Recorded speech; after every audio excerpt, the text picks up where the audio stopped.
نحمده ونصلي على رسوله الكريم اما بعد. د افغانستان ټول مجاهد ولس خصوصا خوسمشتو ته په ډیر ادب او احترام السلام علیکم ورحمت الله وبرکاته. سلام نو ورسته ټول ولسته د دغه عظیم فتوحات مبارکي وایم. پر روان انقلاب او جهاد کې څومره مسلمانانو موږ سره شرکت کړی، کومک کړی، همکاري کړی، د پوره اجر او ثواب غوښتونکي ورته ټول ولسته د امنیت په خاطر باندې پوره ډاډ ورکو. داسې حالاتو یو ناڅاپي تغییر وکړ، پوره ولایت د اسلامي امارت مجاهدینو لاس ته ولوېده. البته مشکلات به وي، بعضې نیمګړتیاوې به وي، خو بیا هم ټول ولس ته د همدې تلویزیون له لارې نه پوره اطمینان ورکوو چې موږ به د تاسې د سر، د مال، د عزت، د ناموس، د هر څه حفاظت کوو، ساتنه به کوو، دفاع به هم کوو.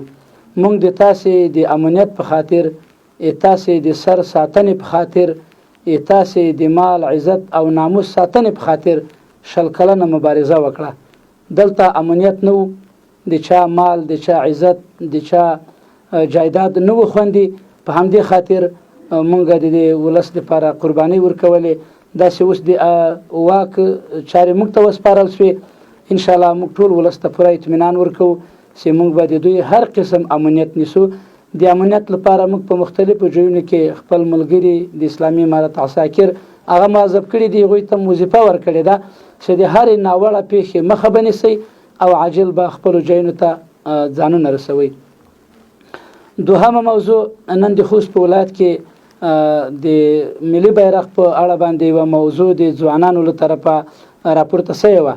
هغوی ځوانانو غوښتل چې دلته د بیرغ پورته کې بیا بعضې مجاهدینو ملګرو مخالفت کړی. په دې اړه باندې زه له همدې ټلویزیون له لارې نه ټول ولس ته اطمینان ورکوم. مونږ د چا سره د بیرغ په سر جګړه نه لرو، نم د چا سره په بیرغ باندې جنگ ده. مونږ اسلامي نظام لپاره جګړه کوله، مونږ د اسلامي نظام لپاره قرباني ورکوله، او اوس هم مونږ اسلامي نظام ته ژمن یو. دلته مونږ ته بیرغ نه ده مهم، مونږ ته نظام مهم ده. مونږ به اسلامي نظام راولو، هغه که د هر رنګه بیرغ تر سوري لاندې وي.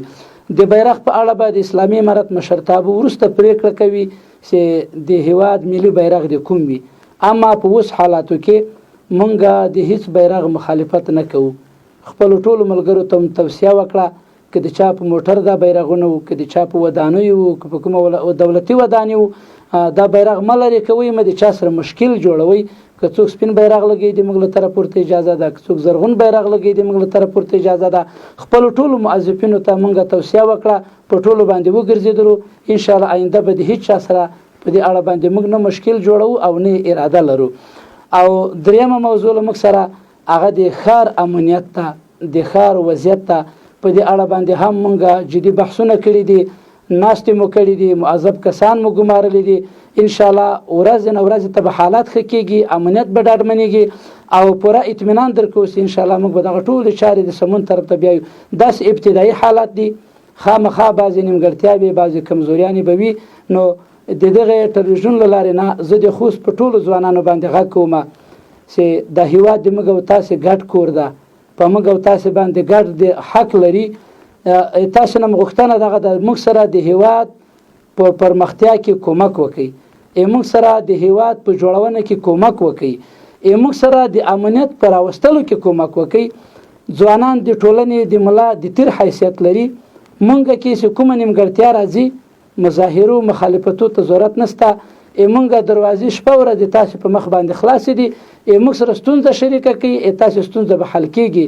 مخالفت او دغه شیانو ته ضرورت نشته. او د هیواد ټول ځوانان باید موږ سره د امنیت پر راوستلو کې پوره کومک وکړي.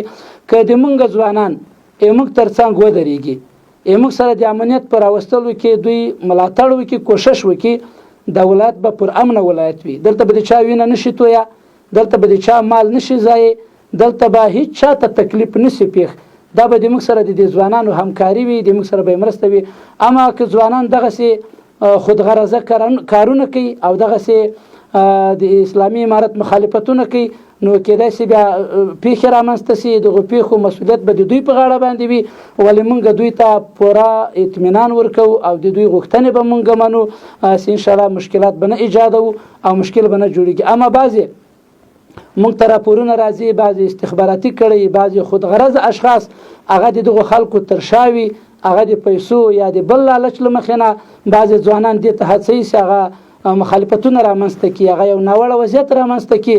موږ هغو خلکو باندې هم غږ کوو چې ګورئ د الله په خاطر باندې 40 کاله د افغانان وکړېدل وځورېدل شهیدان سول بېکوره سول ټول دنیا خلک آرام ژوند کوي نور د خلک آرام ژوند ته پرېږدي د خلک خپل زندگی ته پرېږدي د خلک راحت ته پرېږدي دا 3 ورځې په خلکو باندې د امن څادر غوړېدلی ده دا 3 ورځې خلکو دلته د قتل کومه دوسیه نه ده اورېدلې پرېږدي چې دا خلک په امن کې ژوند وکړي په امنیت کې ژوند وکړي دا خلک د خپل کاروبار ته پرېږدي خپل عادي ژوند ته پرېږدي او د بازار په ټولو دکاندارانو ملي سوداګرو تجارانو باندې مدني فعالانو باندې ټولو باندې غږ کوو چې خپل عادي چارې په مخ باندې بوزي خپل عادي ژوند ته ادامه ورکوي او هغه څوک چې هغه دلته مخالفتونه راپورته کوي هغه دلته ناوړه پیښو کې لاس لري دغسې خلکو مخه ونیسئ.